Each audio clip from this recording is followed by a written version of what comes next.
It's time for the NFL Week 7 player props. Let's talk some football. What's going on, everyone? Welcome back in to another episode for Just a Bet Outside. I am your host, Steven, and we're back to talk some NFL player props. That's right. It's what's carried us so far through the first 6 weeks. Let's have another great weekend. But real quick, we got 2 announcements. That's right. We have to give 1 free month to 2 different people for Outlier, like I mentioned last video. Let's pull it up. Congratulations to @NoSleep513. I relate to that name. And @AustinHill3300. Reach out to me on Discord, private message, or on X, or here on YouTube. I can try to get back to you as well. And we'll give you that 1 free month of Outlier. Thank you for all the comments. Appreciate it. But you guys have got that free month. If you don't know much about Outlier, it's incredible. You guys know the deal. I've had a lot of people use it that have just had nothing but great things to say. I use it every single day. It's helped me immensely. One-stop shop for all your betting research. So click that link below. You get a 7-day free trial. But a reminder, we got to go over this. The NFL best game bets. If you're looking for the non-player prop bets, those are already out. We release those every Thursday night, so go check it out. We give our 3 favorite bets, all the trends for week 7, and our trends parlay for the weekend. But let's get right into it, and that means it's time for the NFL fun fact. So here we go. Of the 20 most televised broadcasts of all time, 19 are Super Bowls. Can you name the other non-Super Bowl broadcasts? It is the series finale of MASH in 1983. I was -3. Heard it was great, though. In this video, we're going to go over our best Week 7 player props, and then we're going to give you that ladder parlay again. We have been so close a few times. Hit it a couple weeks ago. Let's see if we can hit it again. And then I'll give you my 3 favorite anytime touchdown bets for Week 7, and then we'll finish it with the bets recap. So hit that like button if you haven't already. Leave a comment below. Helps this channel grow, helps the algorithm. And if you're new to the channel, hit that subscribe button, as we may hit 30,000 subscribers this weekend.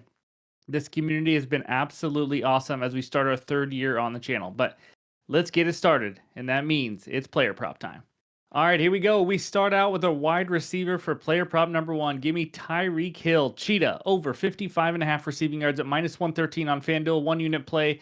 What a great buy low spot here for Mr. Tyreek Hill. We are getting a low number for a number 1 wide receiver versus the Indianapolis Colts. You got to love that. Now, why are we getting this low number? Well, Huntley is the quarterback. That's a big part of it. He obviously isn't the same as Tua, but he was thrown in the fire a couple weeks ago. He got better last week, and now they just had their bye week. He's going to learn the playbook a little bit. I think they're going to improve more and more, and he already did, because he improved by the 2nd week, throwing 194 yards against the Patriots. And now let's talk about Huntley the last 2 weeks, what Tyreek has done. He's averaged a little over 100 air yards per game. You got to love to see that, especially with a guy like Tyreek, with how explosive he is. The deep ball is still there. 12.88, that's average depth of target. That's pretty good, right around 13 yards, 7 and 9 targets. So the targets are still there. It's not like he's just not being used or anything like that. In the last 2 weeks, 23 and 69 yards. At 23, Huntley was thrown into the fire. It was a tough matchup. And then he proved last week, and he had 69 yards, including catching a 21-yard pass. And to be honest with you, if you watch some of it or the highlights, he missed some wide open bombs. It was like really close to connecting. He is on the verge of exploding, I think, and I think this is a great game here. So he's obviously Huntley's main man, but he's facing the Colts defense, guys. You guys know it. 26th in receiving yards allowed to wide receivers. They also mightily struggle to get pressure, which is important when you're trying to get Tyreek Hill getting some big plays down the field. Obviously, he can catch some balls right around the line of scrimmage and just take off with his athleticism. But if you want to get those big plays downfield, you got to make sure the quarterback has time, and he's going to have time, because the Colts have just been absolutely terrible. So I just think this is an incredible buy low spot for Mr. Tyreek Hill here. Over 55.5 receiving yards. You may hear about him a little bit later as well, but that is my first best bet. All right, this second bet happens to be in the London game. I hate betting these games, but I couldn't pass this one up. I just couldn't. Give me Demario Douglas, over 47.5 receiving yards, -110 on BetMGM for 1 unit. Let's just talk about why I had to make an exception for the London game bet. We're getting a number 1 wide receiver right now versus the Jags defense. That's right. The first 2 of these are a guy against the number 1 receiver against the Colts, and now we get someone against the Jags. I really like what I'm seeing lately from Demario Douglas. He's been really good. Last week with Drake May at quarterback, his first start, 6 catches for 92 receiving yards on 9 targets. That's right. He was used heavily. 9 targets in 3 of the last 4 games, actually, if you don't know or you don't follow the Patriots much. May is better as well. He's going to extend drives. It's going to give him more chances to get these yards. And Drake May has already talked about how much he loves Demario Douglas. He has a 28.5% first read rate in the last 3 games. So, I mean, he has gotten a big chunk of where Drake May or Brissett or whoever was the quarterback goes to. 77% of his routes are run out of the slot, which makes it much easier. It's kind of like that tight end, just makes it easier right down the middle of the field for quarterbacks, especially rookie quarterbacks, to find pretty easily. And that's what they've been doing the last couple weeks. So he's top 10 wide receiver also in win rate versus man coverage, which you're going to see the Jags play quite a bit of man, and he's been doing really well. So he's facing a Jags defense also that has given up, this is crazy, over 75% catch rate to the slot wide receiver. They are awful versus the pass. Bottom 5 defense overall versus slot wide receiver. Overall, they've given up the 3rd most receiving yards to the wide receiver position. Let's just talk about some receivers against Jacksonville. 134 yards to Alec Pierce, 69 Josh Downs, 151 Nico Collins, 69 to Diggs, 72 to Shakir, 73 to Jerry Jeudy, 130 to Tyreek Hill, 109 to Waddle. It's been a feast. This is who you want to target. The Jags defense get practically no pressure on quarterbacks. They very, very rarely blitz. They have like the 2nd or 3rd lowest blitz rate. This is going to be very helpful. I think Drake May is going to feel comfortable in this game, except for that it's in London. But it's just going to be a great matchup. So I love this low number. Taking Douglas. If you want to take his over receptions, you could do that too. But I think he goes over 47.5 receiving yards in this early game on Sunday.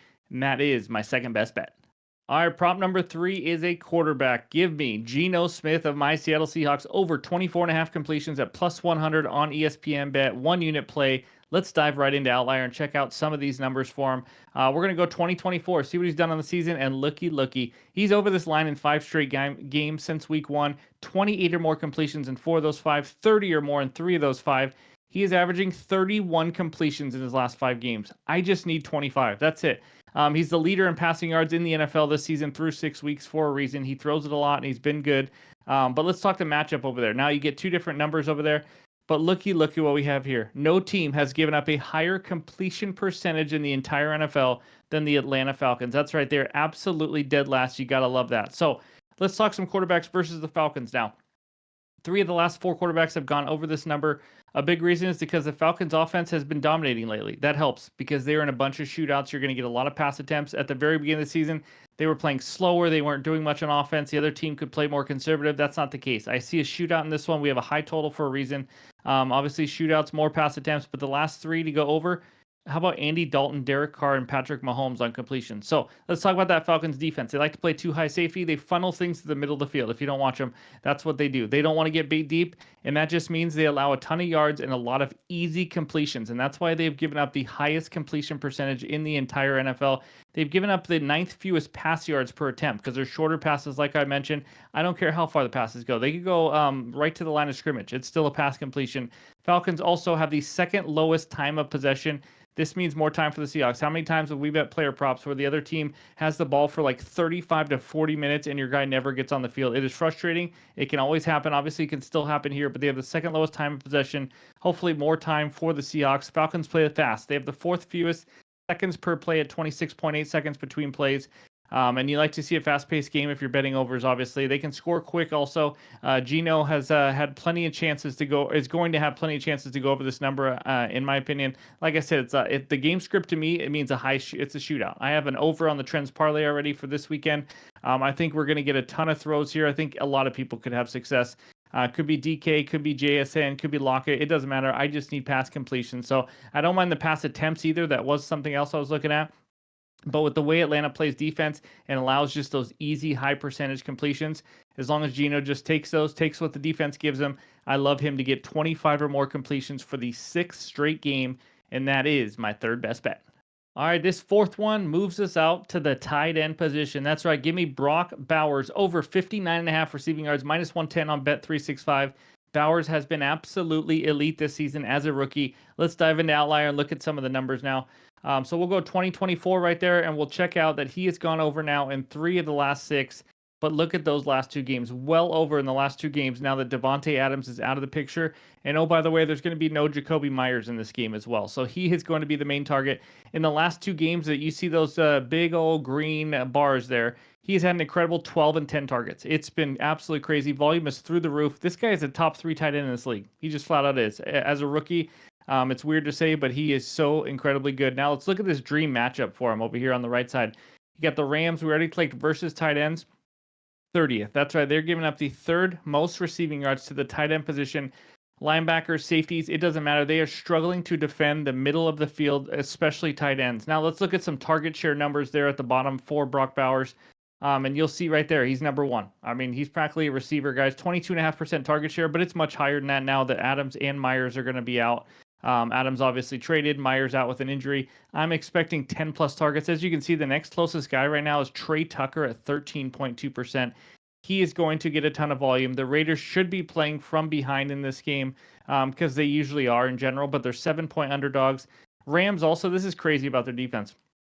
They are allowing a 91% catch rate to tight ends. That is dead last. 91% catch rate to tight ends is absolutely horrendous. Tight ends versus the Rams this year. Tucker Kraft, how about 88 yards? And by the way, this is a tough number for some tight ends to go over 59.5. Tucker Kraft went over 88. Cole Kmet, 34. Eric Saubert, I think is his name. George Kittle didn't play. He had still had 41 yards himself. Trey McBride, 67. Sam Laporta, 45 yards. 4 of the 5 tight ends have gone over 40 receiving yards. Bowers is by far the highest volume tight end the Rams will face, maybe the most talented as well. I think he has a huge game here. Give me Mr. Austin Bowers over 59.5 receiving yards as my 4th best bet. All right, the 5th and final bet before we get to that ladder parlay is Jordan Addison of the Vikings over 47.5 receiving yards, minus 113 on FanDuel. Yes, you could look at Justin Jefferson here, but his line is around 93.5. Will he probably get 100 plus? Probably, and I like it, but it's still a really high line. He's got a great matchup and a great buy low spot here for Mr. Addison. Only 2 games he's played since injury. At Green Bay, he had 4 targets, 3 catches for 72 yards. And then versus the Jets, 8 targets, only 3 catches for 36 yards. Jets are one of the best, if not the best, pass defense in the NFL. And now because he struggled against them, even though he still had 8 targets, we're going to get a great buy low spot here. And that's why we're still getting 47.5. Jordan Addison's a big play guy. You can get this in a couple catches. He's averaging almost 16 yards per catch this season. He averaged 13 yards per catch last year. It is a great matchup versus the Lions. You guys know that against wide receivers. Also, first, they don't have Aiden Hutchinson, obviously, with that awful injury. So their pass rush is going to be a lot different. He was the engine to that pass rush. They've also given up the most receiving yards to the wide receiver position in the entire NFL. That's just a fact. Lions also have an elite run defense. Why does that matter? Well, it's going to be harder to run. I think Aaron Jones also might be out. I think they're going to throw the ball quite a bit here. So I think that's going to give him just a ton of chances. This number is low for a number 2 wide receiver against the Lions. Let's talk some wide receivers versus the Lions the last 4 games. How about CeeDee Lamb, 89 yards, Tolbert, 43 yards. That was in an absolute blowout. 2 guys still went over 40 yards. Metcalf, 104, Lockett, 61, JSN, 51. 3 Seahawks receivers went over this line. Marvin Harrison Jr., 64. Michael Wilson, 64. 2 Cardinals receivers went over. And then Cooper Kupp, 110. Tyler Johnson, 79. Demarcus Robinson, 42. That is 3 Rams wide receivers that went over 40 yards. I know we need more than 40, but not much more. So 10 total wide receivers have gone over the 40-yard mark in the last 4 games. I think in this one, I think they're going to have to throw a lot more. You're going to see more volume from these receivers.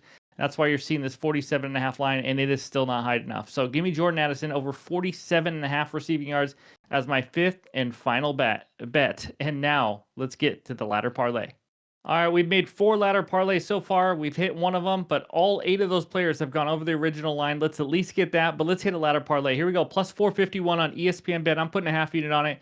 Yeah, it's obviously going to be 2 of the 5 guys I just named. Give me Tyreek Hill and Brock Bowers, 70 plus receiving yards each. You get that plus 451 again on ESPN Bet. Tyreek Hill, I'm just going to summarize a little bit. Obviously, over 100 air yards last 2 weeks on average. A very high ADOT. Tons of targets are still there. The Colts are terrible defensively, as you guys know. I like them coming off a bye week. And Tyreek Hill's a guy who could just get a 40, 50-yard bomb at any moment. I know he's not Tua back there with Huntley, but still, we're getting a great discount on number 1 wide receiver just because of the quarterback, even though we still have a great matchup. I think Tyreek Hill has a good game here, 70-plus receiving yards. Second one, Brock Bowers. By the way, I just called him Austin Bowers at the end. That was a play on Austin Powers. I just want to clear that up because I did call Brett Favre as a joke, and a lot of people got very upset thinking I didn't know what his name was. I'm just making jokes here, people. That's all I like to do sometimes. But anyways, Brock Bowers, 70-plus receiving yards. He is the highest volume tight end in the league right now, like we mentioned. Raiders have absolutely nobody else, and he probably has the best matchup ever. We're talking a top 3, maybe the top 1 tight end versus the worst defense versus tight ends there is. I'm just needing 10 extra yards from that 60 that I need. I think volume alone, even on a decently inefficient night, he should get at least 60 with a chance to get 70. But if he has a game where he's efficient, he's connecting, and he's getting some passes, this guy has a chance to go 80 or 90. I just need 70 here. So give me Bowers 70 plus and a good game script as well. Give me Tyreek Hill 70 plus. That is the ladder parlay for today for a half unit at plus 451. Let's hit that one. That would be absolutely sweet. But now it's time to talk some anytime touchdowns.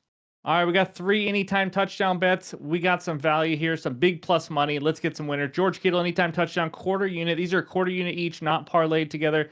But Kittle's been an absolute touchdown machine with 5 through 5 games already. He has the most red zone targets in the NFL of all tight ends. He has 11 already. The second closest, 5. That's right. Red zone target share on the 49ers, 28.1%. The highest by far. Jawan Jennings is second at 21.9.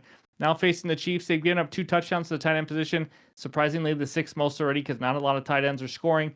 Obviously it's a tougher matchup. Chiefs are pretty good, but it still shouldn't matter because he's going to get his targets still. Obviously more than double the red zone targets of any tight end. 5 touchdowns in 5 games. Gotta love it. And we're getting plus 175. That's just some value there. So give me Kittle for the first one. Second one, London Bridge is falling down. Drake London, anytime touchdown, plus 130 on FanDuel, quarter unit. 4 touchdowns in 5 games. You may not know that. This guy has scored. He is the go-to guy for Cousins right now in the red zone. 45.5% red zone target share this season. That is absolutely insane. The next closest guy, 18.2%. Thank you to Outlier for that number. He has 35 targets overall in the last 3 weeks. I think we have an absolute shootout on our hands like we talked about with the Seahawks and Falcons. Plenty of chances for Drake London to find the end zone yet again at plus 130. The third one, the long shot. Demario Douglas, touchdown. We already talked about him. We're going to double dip. Plus 370 on FanDuel is just insane. And this is, again, the game in London. The longest TD bet we probably placed this year. I just like the value. His numbers we already talked about. He has 9 targets in each of the last 2 weeks. 9 targets now in 3 of the last 4 weeks. 30% target share when he had Drake May last week behind center. Drake May threw for 3 touchdowns. We obviously saw some improvement from the offense, which means more scoring opportunities. And now facing this Jags pass defense, that's terrible. They've given up the 5th most wide receiver touchdowns and the 3rd most receiving yards to the wide receiver position. They love to play man coverage like we talked about. Demario Douglas is great against that as well. You guys know the drill. Jags are awful. The game script should be there. I think with Drake May, they get more opportunities. At plus 370 for the number 1 wide receiver who has 30 targets in the last 4 weeks, you just got to take a shot at it. You got to. Again, it's plus 370 for a reason, but I like his chances to at least get a couple red zone looks, and we'll see what happens. So Demario Douglas is my third one, along with Mr. Drake London and George Kittle. Those are my 3 anytime touchdown bets, all my favorite player props for week 7 and that ladder parlay. But before we get out of here, let's check out the recap. There it is. We got Tyreek Hill over 55.5 receiving yards. Demario Douglas 47.5 receiving yards to the over. Geno Smith over 24.5 completions. Brock Bowers over 59.5 receiving yards. And Jordan Addison over 47.5 receiving yards. Yes, 5 overs that I love. And then the latter parlay, Tyreek Hill and Brock Bowers 70 plus receiving yards each at plus 451. That was on ESPN Bet. Let's get some winners there. And then the anytime touchdown bets, quarter unit each for me. George Kittle anytime. Drake London and Demario Douglas with a whopping plus 370.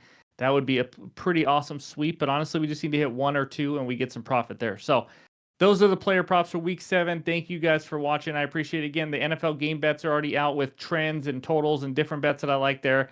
But leave a comment below. Let me know who you guys got this weekend. Always love talking some football. So hope you have a great weekend, and we'll talk to you soon.